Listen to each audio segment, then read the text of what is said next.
大々的に発表する。私こと五大優作は京子さんが好きであります。ちゃんと言えたじゃないか。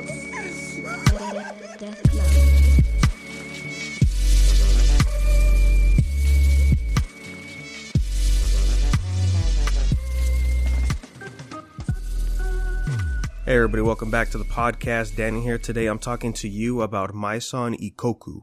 So this manga was written and drawn by Rumiko Takahashi, of course infamous for Ranma 1/2, Inuyasha, and many other great stories. And this was published in Big Comic Spirits. So we've seen series like Poon Poon, 20th Century Boys, Uzumaki, and a bunch of other stuff coming out of this magazine. This was published in 1980 and ended in 1987 with a total of 162 chapters. And the main reason I'm reading this right now is because I saw the omnibuses that are coming back for this manga. And I looked, I'm like, hey, I know that art. That's Rumiko Takahashi. And looking at it, I was like, oh, okay, cool. It's not as long as Ranma. And I want to save up on her new current series. So I was like, okay, let's check this one out. So let's get right to it. This is a story set in a boarding house which is named Maison Ikkoku, and stars a variety of wild characters, but of course our main character is Yusaku Godai, who is this young guy in college, and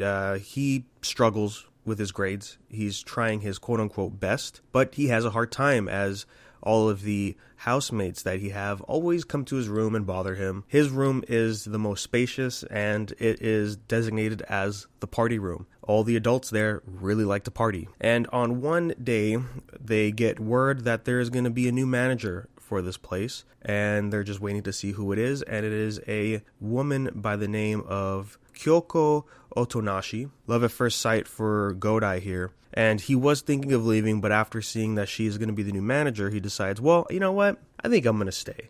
And I'm going to try to get closer with this woman because, again, love at first sight. And then we find out that she is the daughter of the owner of the building, but it's daughter-in-law, as her husband was his son who tragically died a year prior to her coming to this place. So now she is a widow. And her whole thing is that's her one true love, and she doesn't plan on remarrying or even seeing anybody. So now it's up to young Godai here to crack that barrier that she has in her heart and for her to fall in love with him. And that's the basic premise here. The biggest thing with this manga is that it is a rom-com, which is a staple for Takahashi's work. I already knew that coming in, so I had an idea of how it was going to be because I've seen, of course, clips from Ranma, and I've read and watched Inuyasha, so I already know what goes on with her writing when it comes to characters like this. And I gotta say, it's a good time for the most part. My favorite thing are the characters and all the slice of life stuff. It's just hilarious. There's great comedy in here. One of my favorite characters has to be Yotsuya, who is the next door neighbor for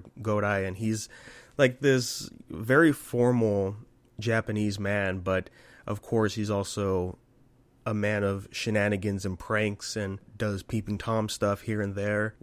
Really good stuff overall. Like every time he's in here, and especially when he's interacting with new characters or is actually trying to do something, it's always a fun time. And then so we get into the situations later down the line where there's just a bunch of love triangles with Godai, Kyoko. There's this new girl that shows up who's like very persistent on him, and then eventually other girls show up as well. And then there's his rival, Shun Mikata, who comes in and wants to go after Kyoko as well, but then he also has a girl that's coming after him.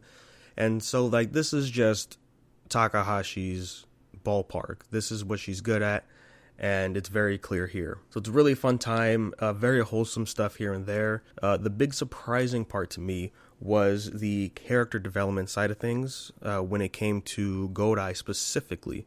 First, he was a very gag-like character. There was really no depth to him. It's just like, yeah, he's a somewhat failing college student who's just wants to get at the ladies, right? So there's really nothing to work with there, but as more determination comes in, the appearance of a rival, his dedication to this becomes more and more serious. And then as we get closer to him graduating college and then having to find a job, it's just the drastic changes from seeing where we started to where he ended up. And even where he ended up, like how he was prior to that, a few arcs before, that's a big change of character as well. And that stuff was, again, a big surprise, but it was really great to see. And for the most part, every other character stays the same.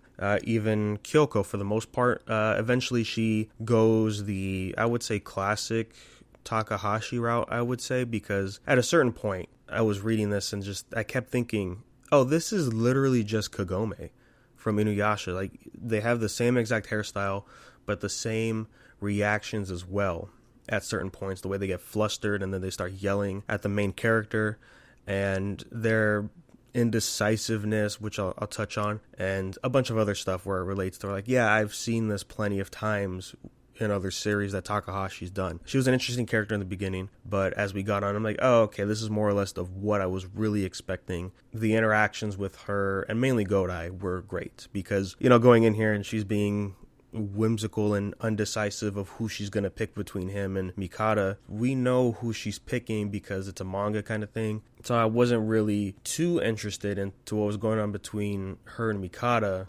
Some of it was good, but the rest I'm like, yeah, we've seen this before, of course, many, many times. We already know the outcome kind of thing. And then aside from the rom-com stuff, there is some slice of life that involves the other characters. That's not really the focus on Kyoko, and I thought that stuff was good too. We actually get more insight on some of the other housemates that are here.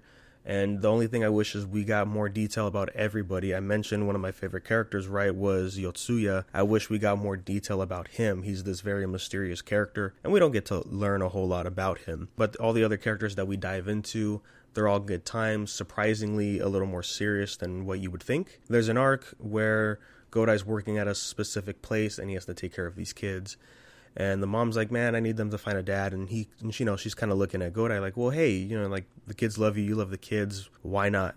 And then it goes into this different route where she's gone, and it actually becomes a serious thing, and we get to see Godai trying to understand responsibility and all that stuff. It's like, oh, wow, I wasn't expecting something that serious to happen in this series. For here, I was like, oh, I thought it was just going to be a fun time the entire time. And even on the rom-com side, there is some serious moments in there that are really drastic and could have changed the path of the series, but that's where one of my problems lie, is that we had that very serious moment, but it was gone after that. There was still a little distance between our two main characters, but eventually it's almost as if they forgot that even happened, because now they're just back to normal. And that was a little disappointing. I wanted something that had real ramifications, really stick around longer than that, and then to even be addressed at a certain point. Never really got to that, so that kind of sucked. The art is fantastic. It is the classic Takahashi look. Really good stuff. The versions I read was the Viz Select, which are the old school comic size mangas that were very thin back in the day. The only thing to note from those, aside from it being mirrored, is the covers and just the excellent coloring that they decided. Now, I don't know if it was Takahashi herself or if Viz had a coloring team to work on it, but man, really, really great choices from some of that. Good abstract alternate colors. And the last thing I'll talk about for this before we get out of here is with Kyoko. The big thing with her character is that she's a widow, and her husband, Soichiro, they did a good job of keeping him a mystery for the most part, because yes, it is a big important thing in her life, but it's also this shadow that's consuming her in a sense. So to have him stay a mystery until the very end was really good. So overall, I would say, yeah, definitely check this out if you're in for a good fun time with rom-coms. You want something like that, nothing like a classic like this series right here. And so with that, that's really all I have to say about the series. Thanks for sticking around, guys. If you have any questions or comments, what do you think about this series from Takahashi? Would love to hear your thoughts. And you can send those to unversepodcast@gmail.com. And then we'll be sure to bring those up on the next episode.